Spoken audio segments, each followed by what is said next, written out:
ನಮಸ್ಕಾರ ವೀಕ್ಷಕರೇ, big boss ಮನೆ ಈಗ ರಿಸಲ್ಟ್ ಆಗಿ ಪರಿವರ್ತನೆ ಕೂಡ ಮಾಡಿದ್ದಾರೆ. ಬಿಗ್ ಬಾಸ್ ಇದೀಗ ಮನೆಯಲ್ಲಿ ಎರಡು ಗುಂಪುಗಳು ಆಗಿವೆ. ಒಂದು ಗುಂಪು ಕೆಲಸ ಮಾಡುವವರ ಮೇಲೆ ಆದೇಶಿಸಬೇಕು. ಅದರಂತೆ ಉಗ್ರ ಮಂಜು ಮೋಕ್ಷಿತ ಮೇಲೆ ರೌದ್ರಾವತಾರವನ್ನು ತೋರಿಸಿದ್ದಾರೆ. ಲೈಮ್ ಸೋಡಾವನ್ನು ಚೈತ್ರ ಟೇಬಲ್ ಮೇಲೆ ಬೇಕು ಅಂತಲೇ ಚೆಲ್ಲಿದ್ದಾರೆ. ಅದನ್ನು ಒರೆಸುವ ಕೆಲಸ ರಜತ್ ಕೂಡದು ಆಗಿದೆ. ಹಾಗೆ ಜಾಮ್ ಇರುವ ಬ್ರೆಡ್ಡನ್ನು ಕೂಡ ರಜತ್ ಮೈ ಮೇಲೆ ಎಸೆಯಲು ಹೋಗಿದ್ದಾರೆ ಚೈತ್ರ. ಮಂಜು ಅವರು ಮೋಕ್ಷಿತಾಗೆ ಹೇರು ಧ್ವನಿಯಲ್ಲಿ ಮಾತನಾಡಿದ್ದಾರೆ. ಈ ವೇಳೆ ಗ್ಲಾಸ್ ಪುಡಿ ಕೂಡ ಮಾಡಿದ್ದಾರೆ. ಬಟ್ಟೆ ಕೂಡ ವಾಶ್ ಮಾಡಲು ಹೇಳಿದ್ದಾರೆ. ಇದಕ್ಕೆ ಮೋಕ್ಷಿತಾ ಅವರು ಹಾಗಲ್ಲ ಎಂದು ಕೂಡ ನಿರಾಕರಿಸಿದ್ದಾರೆ. ಕತ್ತೆ ಕಾಯಕ ಬಂದಿರೋದು, ತಲೆ ತುಂಬ ಮಣ್ಣು ತುಂಬಿಕೊಂಡರೆ ಹೀಗೆ ಆಗೋದು ಎಂದು ಮೋಕ್ಷಿತಾ ಮೇಲೆ ಕೂಡ ಹಬ್ಬರಿಸಿದ್ದಾರೆ ಮಂಜು. ಇನ್ನೊಂದೆಡೆ ಚೈತ್ರ ಕುಂದಾಪುರ ಮನೆಯಲ್ಲಿ ತಮ್ಮದೇ ಆಟ ಆಡುತ್ತಿದ್ದಾರೆ. ಆದರೆ ಈ ಒಂದು ಆಟದಿಂದ ಕಳಪೆ ಪಟ್ಟ ಪಡೆದಿರೋದೇ ಹೆಚ್ಚಾಗಿದೆ.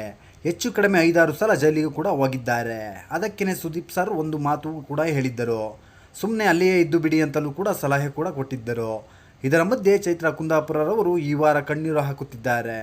ಮನೆಯ ಮಂದಿ ತಮ್ಮನ್ನು ಬಲಿಕ ಬಕ್ರ ಮಾಡುತ್ತಿದ್ದಾರೆ, ಎಲ್ಲರಿಗೂ ಹೋಗಿ ಬಂದು ತಮ್ಮ ಮೇಲೇನೇ ಆರೋಪಗಳನ್ನು ಮಾಡುತ್ತಿದ್ದಾರೆ ಅಂತಲೇ ಚೈತ್ರ ಕುಂದಾಪುರರವರು ಕಣ್ಣೀರು ಹಾಕುತ್ತಿದ್ದಾರೆ. ಚೈತ್ರ ಕುಂದಾಪುರ ಈ ವಾರ ಮನೆಯಿಂದ ಔಟ್ ಆಗ್ತಾರ ಗೊತ್ತಿಲ್ಲ. ಆದರೆ ಸದ್ಯದ ಸ್ಥಿತಿ ನೋಡಿದರೆ ಹಾಗೆ ಅನಿಸುತ್ತದೆ. ಮನೆಯಲ್ಲಿ ಇರೋಕ್ಕೆ ಯೋಗ್ಯ ಅಲ್ವೇ ಅಲ್ಲ ಅಂತ ಇಡೀ ಮನೆ ಕೂಡ ಹೇಳುತ್ತಿದೆ. ಇಷ್ಟು ಹೇಳಿದ ಮೇಲೂ ಚೈತ್ರ ಏನಾದರೂ ಮಾಡ್ತಾರೆ ಅನ್ನೋ ಕೂಡ ನಿರೀಕ್ಷೆನೂ ಕೂಡ ಇಟ್ಟಿದ್ದಾರೆ.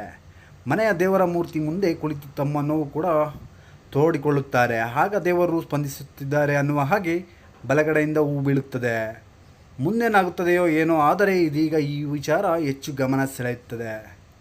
ಆದರೆ ಒಂದು ಕೆಲಸ ಮಾಡೋ ಬದಲು ಚೈತ್ರ ಕುಂದಾಪುರ ಕಣ್ಣೀರು ಹಾಕುತ್ತಿದ್ದು, ಈ ಕಣ್ಣೀರು ಕೂಡ ಎಲ್ಲೋ ಒಂದು ಕಡೆಗೆ ಮನೆಯಲ್ಲಿ ಇರೋಕ್ಕೆ ಮಾಡಿರೋ ಚೈತ್ರಕ್ಕನ ಕಂತ್ರವೇ ಎನ್ನುವ ಪ್ರಶ್ನೆ ಕೂಡ ಹುಟ್ಟುತ್ತದೆ ಅಂತಲೂ ಕೂಡ ಹೇಳಬಹುದು ಸ್ನೇಹಿತರೆ. ಹೌದು, ಈ ವಿಡಿಯೋ ಇಷ್ಟವಾದಲ್ಲಿ ದಯವಿಟ್ಟು ನಮ್ಮ ಚಾನಲ್ನ ಸಬ್ಸ್ಕ್ರೈಬ್ ಮಾಡಿ, ಲೈಕ್ ಮಾಡಿ, ಶೇರ್ ಮಾಡಿ ಅಂತ ಹೇಳ್ತಾ ನೆಕ್ಸ್ಟ್ ವಿಡಿಯೋ ಸಿಗೋಣ. ನಮಸ್ಕಾರ.